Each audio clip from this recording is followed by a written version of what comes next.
श्रीमद् भगवत गीता अध्याय 4 ज्ञान कर्म संन्यास योग। जय श्री कृष्ण। दोस्तों, जिस प्रकार कहावत है कि नेकी कर दरिया में डाल, ठीक उसी प्रकार कर्म का ज्ञान कहता है कि कर्म कर और उसे भगवान को समर्पित कर दे। गीता के चौथे अध्याय में श्री भगवान ज्ञान कर्म और संन्यास योग के बारे में बताएंगे। तो चलिए सुनते हैं भगवत गीता का अध्याय 4 ज्ञान कर्म संन्यास योग। श्री भगवान बोले, मैंने इस अविनाशी योग को सूर्य से कहा था, सूर्य ने अपने पुत्र मनु से कहा और मनु ने अपने पुत्र राजा इक्ष्वाकु से कहा। हे परंतप अर्जुन, इस प्रकार परंपरा से प्राप्त इस योग को राजर्षियों ने जाना, किंतु उसके बाद वह योग बहुत काल से इस पृथ्वी लोक में लुप्त हो गया। तू मेरा भक्त और प्रिय सखा है, इसलिए ये पुरातन योग आज मैंने तुझको कहा है, क्योंकि यह बड़ा ही उत्तम रहस्य है, अर्थात गुप्त रखने योग्य विषय है। अर्जुन बोले, आपका जन्म तो अभी हाल का है और सूर्य का जन्म बहुत पुराना है, अर्थात कल्प के आदि में हो चुका था। तब मैं इस बात को कैसे समझूं कि आप ही ने कल्प के आदि में सूर्य से यह योग कहा था। श्री भगवान बोले, हे परंतप अर्जुन, मेरे और तेरे बहुत से जन्म हो चुके हैं, उन सबको तू नहीं जानता, किंतु मैं जानता हूँ। मैं अजन्मा और अविनाशी स्वरूप होते हुए भी तथा समस्त प्राणियों का ईश्वर होते हुए भी अपनी प्रकृति को अधीन करके अपनी योग माया से प्रकट होता हूँ। हे भारत, जब जब धर्म की हानि और अधर्म की वृद्धि होती है, तब तब मैं अपने रूप को रचता हूँ, अर्थात साकार रूप से लोगों के सम्मुख प्रकट होता हूँ।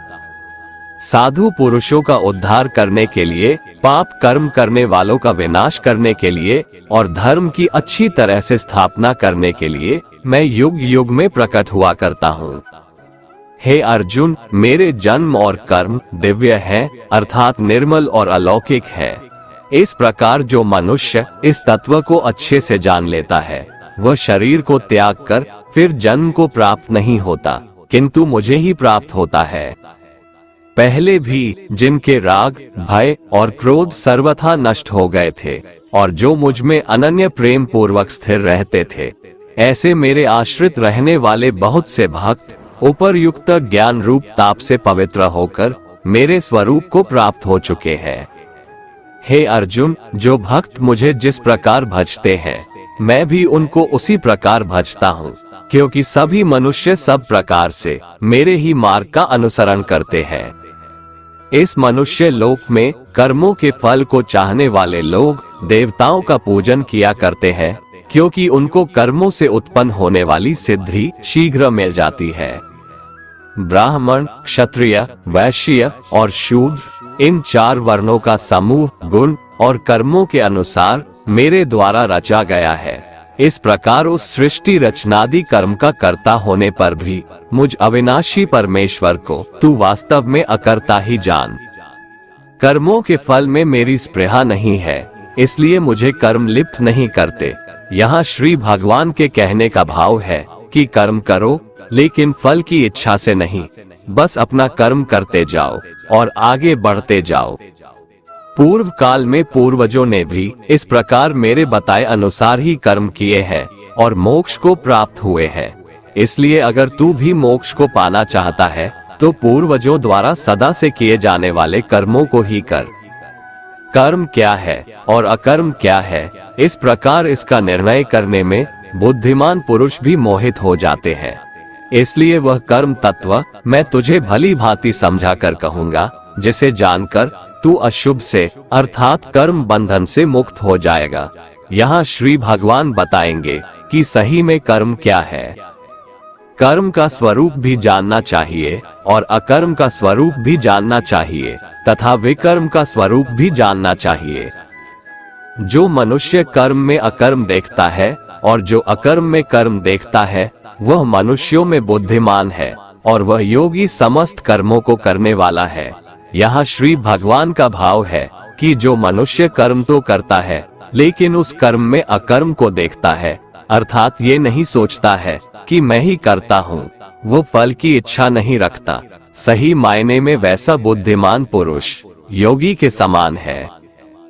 हे अर्जुन, जिसके संपूर्ण कर्म बिना कामना और संकल्प के होते हैं तथा जिसके समस्त कर्म ज्ञान रूप अग्नि के द्वारा भस्म हो गए हैं, अर्थात जो कर्मों के बंधन से मुक्त हो चुके हैं, जिन्हें परमात्मा की प्राप्ति हो गई है, उस महापुरुष को ज्ञानी जन भी पंडित कहते हैं।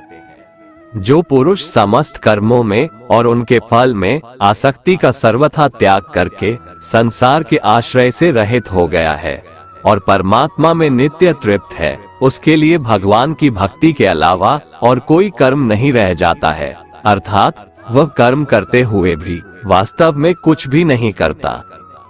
जिसने अपने मन और इंद्रियों को जीत लिया है और जिसने समस्त भोगों की सामग्री का परित्याग कर दिया है, ऐसा आशा रहित पुरुष केवल शरीर संबंधी कर्म करता हुआ भी पापों को नहीं प्राप्त होता है।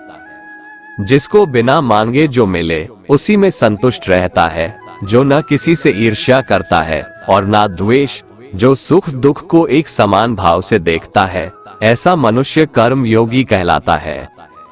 जिसकी आसक्ति सर्वथा नष्ट हो गई है, जो अपने देह पर अभिमान नहीं करता और जो ममता से रहित हो गया है, जिसका चित्त निरंतर परमात्मा के ज्ञान में स्थित रहता है, वैसा कर्मयोगी अपना कर्म यज्ञ की तरह करता है और मोक्ष को प्राप्त होता है। जो अपना सब कुछ परमात्मा को अर्पित कर देता है, जिसके लिए परमात्मा ही सब कुछ है, जो अपने हर कर्म में परमात्मा को देखता है और हर कर्म परमात्मा के लिए करता है, वैसा कर्मयोगी मोक्ष का अधिकारी होता है। कुछ योगी देवताओं को सब कुछ मानकर यज्ञ को उनको समर्पित करते हैं और जो पहुँचे हुए कर्म योगी होते हैं, वो ब्रह्म को सब कुछ मानकर यज्ञ को सौंपते हैं। चाहे आप राम, कृष्ण, शिव या दुर्गा या अपने इष्ट को सब कुछ सौंपकर यज्ञ करें या ब्रह्म को सबसे बड़ा सच मानकर कर्म करें, इससे कोई फर्क नहीं पड़ता है। बस ये याद रखना है कि आपका कर्म भी एक यज्ञ है, जिसमें आप उस ईश्वर को अपना सब कुछ सौंप के बस काम में लग जाते हैं। जो योगी होते हैं वो अपने संयम की आग में अपने इंद्रियों को अर्थात अपनी इच्छाओं को डालकर भस्म कर देते हैं, और जो योगी नहीं होते हैं वो ठीक इसका उल्टा करते हैं। वो अपना सब कुछ इन इंद्रियों में भस्म कर देते हैं, अर्थात अपने इंद्रियों का गुलाम बन जाते हैं। अपनी इंद्रियों को वश में करने का सबसे बड़ा तरीका है ज्ञान। ज्ञान से ही योगी लोग अपने मन को नियंत्रण में करते हैं। जब भी कोई बुरा विचार आता है तो उनका ज्ञान ही उसे बताता है कि उनका लक्ष्य ये नहीं है।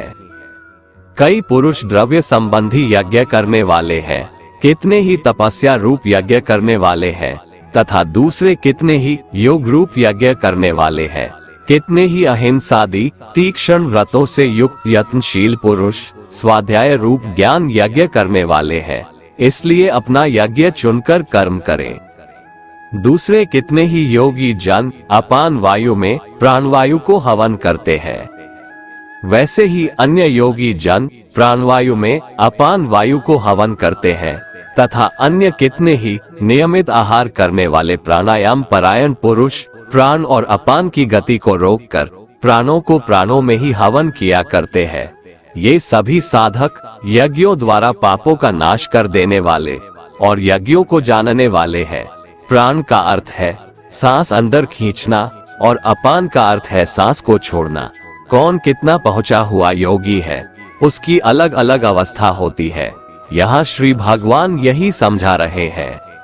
हे कुरुश्रेष्ठ अर्जुन, यज्ञ से बचे हुए अमृत का अनुभव करने वाले योगी जन सनातन पर ब्रह्म परमात्मा को प्राप्त होते हैं, और यज्ञ न करने वाले पुरुष के लिए तो यह मनुष्य लोक भी सुखदायक नहीं है, फिर परलोक कैसे सुखदायक हो सकता है।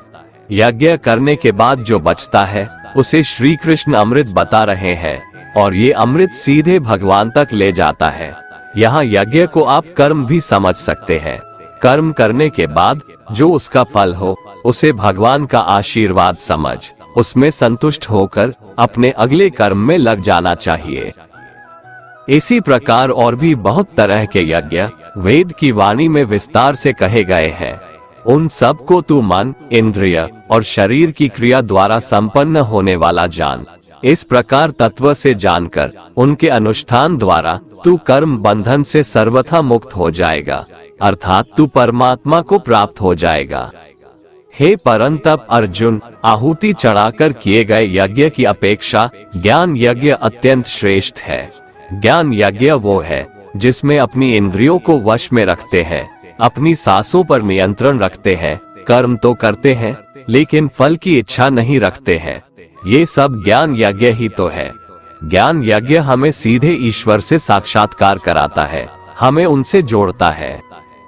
उस ज्ञान को तू तत्वदर्शी ज्ञानियों के पास जाकर समझ, उनको भली भांति दंडवत प्रणाम करने से, उनकी सेवा करने से और कपट छोड़कर सरलता पूर्वक प्रश्न करने से वे परमात्मा तत्व को भली भांति जानने वाले ज्ञानी महात्मा तुझे उस तत्व ज्ञान का उपदेश देंगे, जिसको जानकर फिर तू इस प्रकार मोह को नहीं प्राप्त होगा। तथा हे अर्जुन, उस ज्ञान को प्राप्त करके उस पर अमल करके तू परमात्मा को प्राप्त हो जाएगा। यदि तू अन्य सब पापियों से भी अधिक पाप करने वाला है तो भी तू ज्ञान रूप नाव द्वारा परमात्मा की भक्ति करके पाप रूपी समुद्र से तर जाएगा। क्योंकि हे अर्जुन, जैसे प्रज्वलित अग्नि ईंधनों को भस्ममय कर देता है, वैसे ही ज्ञान रूप अग्नि संपूर्ण कर्मों को भस्ममय कर देता है और मनुष्य परमात्मा को प्राप्त हो जाता है। इस संसार में ज्ञान के समान पवित्र करने वाला निसंदेह कुछ भी नहीं है। उस ज्ञान को कितने ही काल से कर्मयोग के द्वारा मनुष्य अपनी मृत्यु के पश्चात अगले जन्म में अपने आप ही आत्मा में पा लेता है और वह मनुष्य फिर से कर्मयोग में लग जाता है, अर्थात ज्ञान कभी नष्ट नहीं होता है। जिसने अपनी इंद्रियों को जीत लिया है वह मनुष्य ज्ञान को प्राप्त होता है और भगवान की प्राप्ति कर परम शांति को प्राप्त हो जाता है। विवेकहीन और श्रद्धा रहित और संशय युक्त मनुष्य इस ज्ञान को कभी प्राप्त नहीं कर पाता है। ऐसे संशय युक्त मनुष्य के लिए न ये लोक है, न परलोक है और न सुख ही है। हे धनंजय, जिसने कर्मयोगी की विधि से समस्त कर्मों को परमात्मा में अर्पण कर दिया है और जिसने विवेक द्वारा समस्त संशयों का नाश कर दिया है, ऐसे वश में किए हुए मन वाले पुरुष को कर्म नहीं बांधते और वो सीधे परमात्मा को प्राप्त होते हैं। इसलिए हे भरतवंशी अर्जुन, तू हृदय में स्थित इस अज्ञान जनित अपने संशय का विवेक ज्ञान रूप तलवार द्वारा छेदन करके समत्व रूप कर्मयोग में स्थित हो जा और युद्ध के लिए खड़ा हो जा। दोस्तों, अगर आपको हमारा ये वीडियो पसंद आया तो कमेंट में जय श्री राधे कृष्ण लिखें और ऐसे ही प्रेरणादायक वीडियो देखने के लिए हमारे चैनल को सब्सक्राइब कर लें। जय श्री राधे कृष्ण।